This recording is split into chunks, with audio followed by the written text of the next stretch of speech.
Hello, and thank you for clicking on this video. Before the video starts, I need you to do two things to help this channel grow. One is subscribe down below, and the second is like this video and share it with anybody that you want to spread MMA news to, whether it's family, friends, anybody.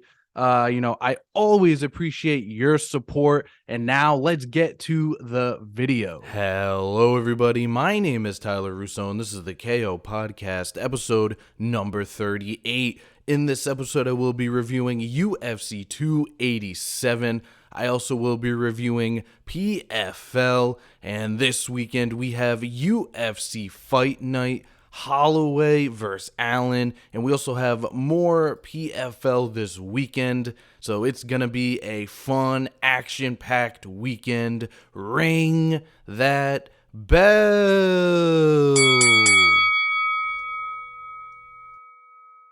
All right, let's get into UFC 287. And in the first matchup of the night, we had a women's strawweight bout. We had Jacqueline Amarim taking on Sam Hughes, and Sam Hughes gets the decision victory.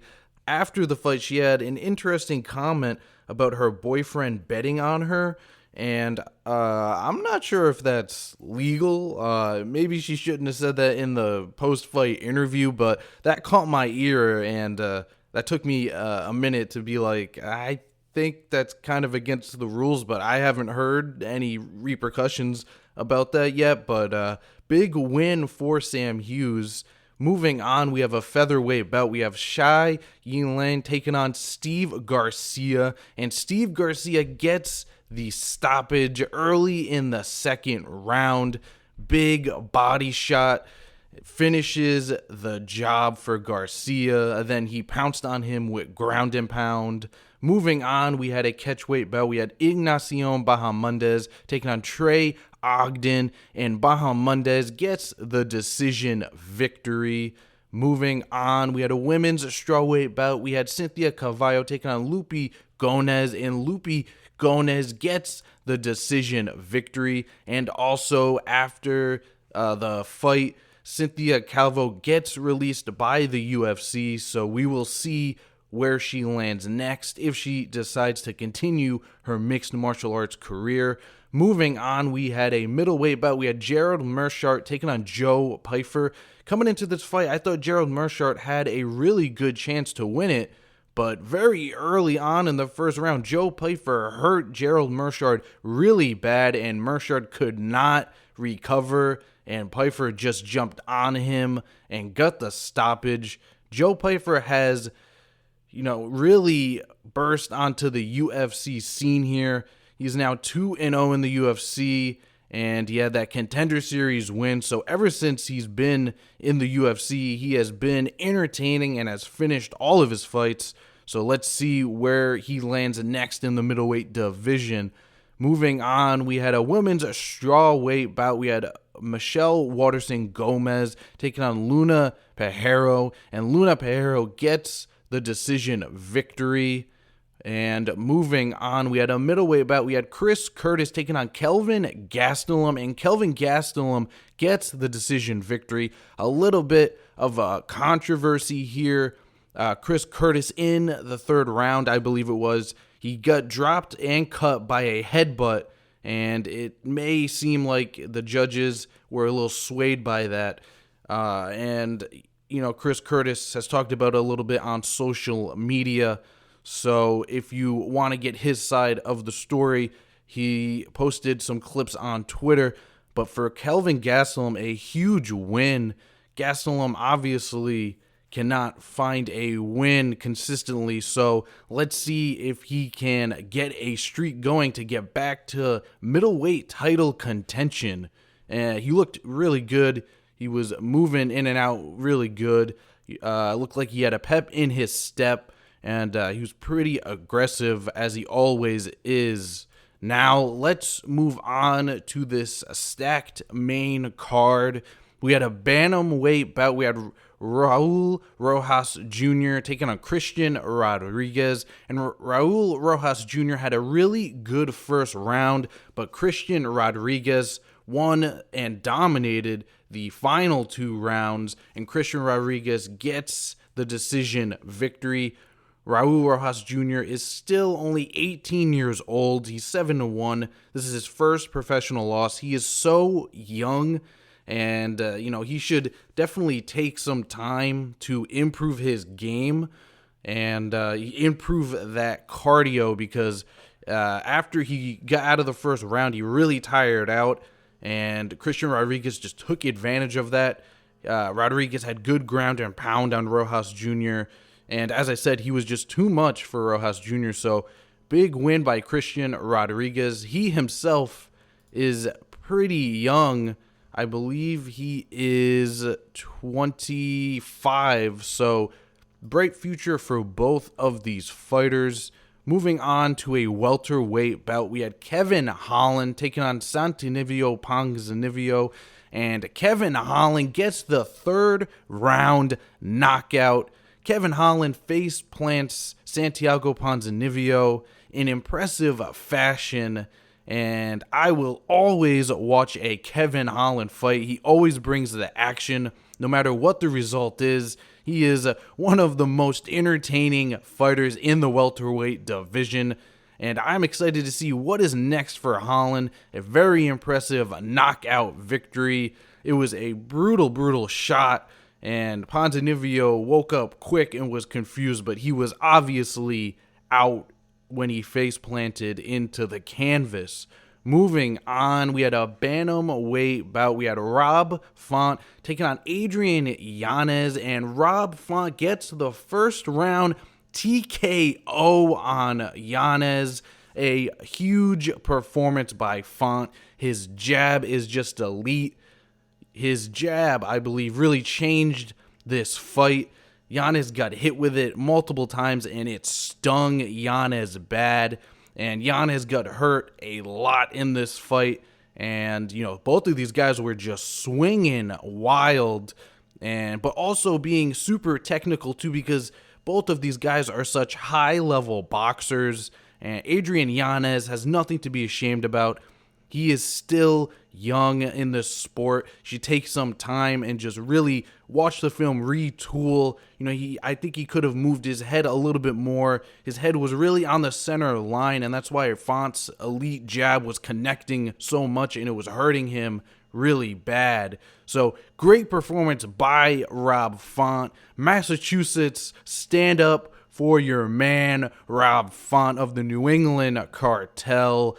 Now, moving on to the co-main event of the evening. It was a welterweight bout. We had Gilbert Burns taking on Jorge Masvidal, and Gilbert Burns gets the decision victory over Masvidal. A great all-around performance by Gilbert Burns. I had every round going to Burns, so my final scorecard was a 30-27 for Burns. I know some people wavered on the first round, but the other 2 rounds were very obviously won by Burns. And in the 3rd round, Burns was coming on super strong. He rocked and hurt Jorge Masvidal multiple times. A couple times I thought he was going to get him out of there, but Jorge Masvidal managed to stick around. And after the fight, Jorge Masvidal retires from MMA. Just a great story, from fighting in the street to headlining Madison Square Garden against Nate Diaz. Incredible knockouts throughout his whole career. Even before the UFC, he had a great mixed martial arts career. Definitely go check some of his Bellator and Strikeforce fights. He always brought the action, was a non-stop finisher, and he had a crazy 2019, which is what propelled him to superstardom. So again, congratulations, Jorge Masvidal. I hope you enjoy retirement. Now, moving on to the main event of the evening. It was for the middleweight championship of the world. We had the champion Alex Pereira defending his belt against the former champion Israel Adesanya. And Israel Adesanya gets the KO in the second round. It was a beautiful sequence that he slept Alex Pereira with. And Israel Adesanya's leg was pretty beat up. You could see going into that second round, Alex Pereira had landed so many leg kicks on Adesanya in the first round that his leg began to buckle in the second. But just moments later, he gets pinned up against the fence. It's like deja vu. But Israel Adesanya, he just a beautiful combination. You know, Alex Pereira is going to the body. He's throwing hooks. But a jab touches him. Then boom, the left or the right hand connects with Pereira and rocks him really bad. Then I believe Adesanya throws the same combination and it lands cleanly again, and Pereira falls to the ground, and just for good measure, Adesanya throws a hammer fist, and that did it for this fight. The celebration that Israel Adesanya did was epic, with the bows, him shooting the bows into Alex Pereira while he is down and out. Crazy celebration, a wonderful moment for Israel Adesanya. He finally gets that win over Alex Pereira. He was competitive in all three of his losses, so it was definitely must have been very aggravating for Adesanya because he felt that he could beat him, and he finally does. But this chapter, to me, is not over. They are 1-1 in MMA. They have to have that trilogy at some point in their careers. But just yesterday, Alex Pereira announced that he would be moving up to light heavyweight. So that is some exciting news for that division, as they are in need for some new contenders. Jamal Hill is the champion of that division. I would love to see those two square off. Those guys are both finishers at the highest caliber. And this event was just so epic. The ending was just a great way to cap it all off. What an event for UFC. Now let's get to PFL. All right, getting into the second card of the regular season for the PFL. I will go down the card from the main event down. So the main event, well, first, the card was heavyweights and women's featherweight. So the main event was a women's featherweight bout. We had Larissa Pacheco, the last year's women's lightweight champion. She upset Kayla Harrison. She was previously 0-2 against her. So now she moves down to featherweight. So she could be the first person in PFL to win 2 championships in 2 different divisions. So she is chasing greatness this season. Now, back to the main event matchup. She was going against former Bellator featherweight champion Julia Budd, and Larissa Pacheco gets the decision victory. It was a pretty competitive fight, but Larissa Pacheco was just too much for Julia Budd. Moving on, we had a heavyweight bout. We had Bruno Capoloza, the 2021 PFL heavyweight champion. He went up against Mathis Scheffel, who recently beat him last season. So it was the second time that these two men have met, and Bruno Capoloza gets the knockout finish. He sent Scheffel down to the ground, and it only took 2 more punches to get Scheffel out of there. So good start to the season for Bruno Capoloza. Moving on, we had a women's featherweight bout. We had Olena Kolinski taking on Aspen Ladd, and Olena Kolinski gets the decision victory. This is the biggest win of Kalinsky's career and a very disappointing start to the season for Aspen Ladd. We'll see if she can recover and somehow make it into the PFL playoffs. Moving on, we had an amateur lightweight bout. We had Ali Walsh fighting again in the PFL, and he gets the TKO finish again. He's 3-1 as an amateur. He is the grandson of the great Muhammad Ali, so very exciting to see when he is going to make his pro debut in the PFL. Moving on, we had a heavyweight matchup. We had Renan Ferreira taking on Rivez Koniviv. I apologize if I butchered his name, but Koniviv gets the decision victory. And in another heavyweight bout, we had Nunez versus Green, and Green gets the TKO. And in another heavyweight bout, we had Marquez getting the decision victory over De Castro. And in a woman's featherweight bout, we had the best finish on the card, and Amber Leibrook had a insane head kick knockout. So congratulations to her. She made SportsCenter top 10, which is a huge accomplishment. So she's getting off to a hot start on the season. I believe she is in the top 2 of the women's featherweight division by points because it was a first round finish. So Leibrook could be a problem in this women's featherweight division. Now, let's get to this weekend's card. We're going to start with UFC. UFC Fight Night, Holloway vs. Allen, a 14-fight card, a 6-fight main card. We got a lot of good fights and good matchups on this card from top to bottom. We're going to start the night off in the women's bantamweight division. We got Jocelyn Edwards fighting. She is a fun fighter to watch. I always love watching her fight. She's always moving forward and throwing shots.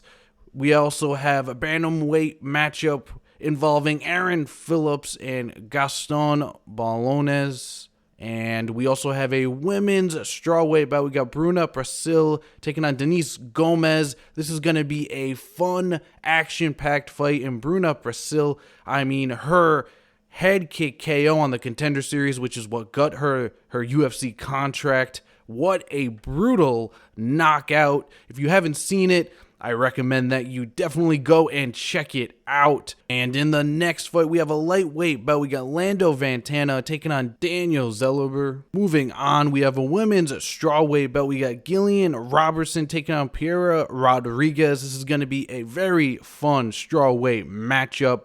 Moving on, we got a lightweight bout. We have Zach Cummings taking on Ed Herman. And there is a possibility that both of these guys retire after this fight. Both of these guys are veterans of MMA and, of course, the UFC. So I'm interested to see if they come out and try to close the show quickly. Moving on, we have a flyweight bout. We have Brandon Royval taking on Mathis Nikolai.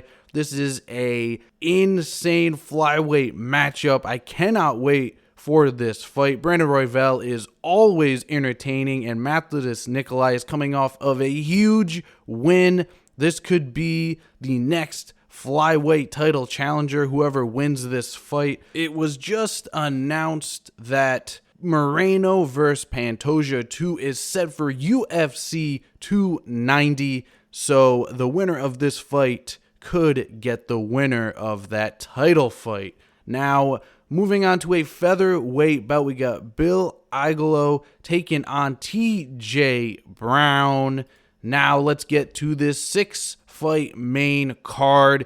Kicking it off, we got a lightweight bout. We got the veteran Clay Guida taking on Rafa Garcia. Rafa Garcia, in his last fight, he bled so much. I believe it was a artery that was severed in his forehead, and he lost like 20% of his blood.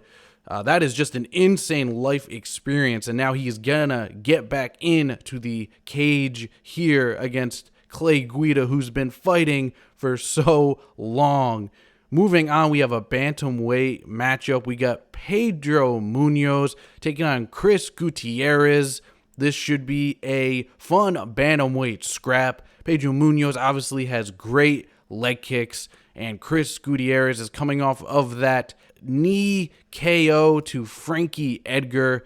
That was a very brutal KO. So I am excited to see how these guys utilize their kicks and knees. Moving on, we have a light heavyweight belt. We got Tanner Boser making his light heavyweight debut in the UFC. He is taking on Ian Cotebla. I believe that's how you say his name. You never know what you're going to get with Cotebla, and it's going to be interesting to see how Boser does down a weight class. Staying in the same weight class, we have another light heavyweight bout. We get Dustin Jacoby taking on Azmat Marganzanov. I believe that's how you say his last name. And both of these guys are elite finishers, so I expect a finish in this fight. Moving on now to a featherweight co-main event of the evening. We have Edson Barboza taking on Billy Quartillo. And Billy Quartillo in his last performance showed that he has that dog in him. He got busted open with a nasty elbow. Alexander Hernandez looked really good in the first round, but Billy Quartillo changed the tides of that fight and ended up getting a stoppage, even though he was beat up and bloody. So don't expect Billy Quartillo to go away easy. Obviously, we know Edson Barboza. He's got insane kicks. His kicks sound like gunshots. It is so painful to listen to. So I am interested to see Edson Barboza and all of the crazy kicks and strikes that he throws. This should be nothing but forward action all the way through. Now, moving on to the featherweight main event of the evening, we have the former UFC featherweight champion Max Blessed Holloway. He's taking on Arnold Allen, and this is a great featherweight matchup. We got the former champ and a UFC veteran taking on this surging young contender in Arnold Allen. Arnold Allen had a great performance against Dan Hooker in his last fight. He was tested and he passed that test. He got hurt by Hooker, and Hooker was on him a lot, had a lot of pressure, but Arnold Allen was able to pull through, and he finished Dan Hooker with a standing TKO. Now we move on to Max Holloway. His last fight was a trilogy fight with Alexander Volkanovski. He obviously lost that fight 50-45. He got dominated all the way through, so I am very interested to see how Max Holloway comes out in this fight. Will he be aggressive? I mean, I believe he's not going to change his fighting style. He's going to be that same Max Holloway, but is he going to be able to take those same shots? He was really busted up and cut all over his face in that Volkanovski fight. So, a piece of me asks, is his chin going to fail him in this fight? Obviously, Arnold Allen has a lot of power, and I think Arnold Allen, his stand-up is a little bit disrespected because he doesn't get those knockout finishes, but he's got amazing technique. And when you have amazing technique, you can generate power with just following your technique. But Max Holloway, he has that track record of bringing exciting fights, so I hope that these two clash. They meet in the middle. Max Holloway, he's always pointing at that ground to stand and bang. Will Arnold Allen want to stand and bang? If I was him, I probably would not do that. But if Arnold Allen is confident in his stand-up, which he should be, maybe he's going to surprise a lot of people But for now, in this moment, I'm going to take Max Holloway to win this fight. I think he's going to get a decision victory. I think he's going to put the pressure on in rounds 3, 4, and 5 and get a competitive decision, whether it's a close unanimous or even a split decision. I think Max Holloway is going to walk away with the W this weekend. Now, let's continue the PFL season. All right, moving on to PFL. The card order is a little shuffled around, I believe. I think there's post limbs, so I'm not really sure how the card is going to be structured, but on fight day, I will retweet their card that they post. So follow me on Twitter. Just type in the KO Podcast with Tyler Russo. Now, getting into this card, the first fight that is in front of me is and of course, this card is welterweights and lightweights. So we will be seeing those two weight classes clash. So we have a welterweight matchup. We have last season's welterweight champion Sadabu Sai. He won it last year, and he is going against Jarrah Al-Sawahi. I believe that's how you say his name. That is a matchup to look out for. In the lightweight division, we have Nathan Schultz taking on Stevie Ray. Stevie Ray was in the lightweight championship fight last year, but he got knocked out by OAM, who obviously became last year's lightweight champion. He's obviously also fighting on this card. We have another lightweight bout. We have Rush Manafero, who is the 2021 lightweight PFL world champion, and he is taking on Alexander Martinez. We have another lightweight bout. Actually, we have a welterweight bout, and we have Brandon Jenkins, who is a very exciting fighter. He's 14-6, was in a showcase bout in the PFL, had a crazy knockout victory. Then he went on to the UFC, had a couple fights there. Now he is back in the PFL. He's going against Zach Zulsola. I believe that's how you say his name. The fight that I am looking forward to the most, we have OAM taking on Shane Burgos in his PFL debut. Shane Burgos was a big signing by PFL. He is such an exciting fighter. He's moving up to lightweight as well. So I'm very excited to see these two elite fighters get it on. And we also have Clay Collard fighting in a lightweight fight. Clay Collard is always entertaining to watch. We also have Delano Taylor, who was a finalist last year in the welterweight division. And we also have another welterweight bout, including Carlos Leal, and he had an incredible season in, I believe it was, he beat Ray Cooper, and, he had two other wins before that, and then he lost to Sai. So Leal is definitely a player in this welterweight division this season. And that's going to do it for the PFL card. And that is going to do it for this episode of the KO Podcast. To stay up to date with the KO Podcast on Twitter and Instagram, in my bio, I have a link tree with every link that you need connected to the channel. Please go and click on that link tree and you will find everything you need.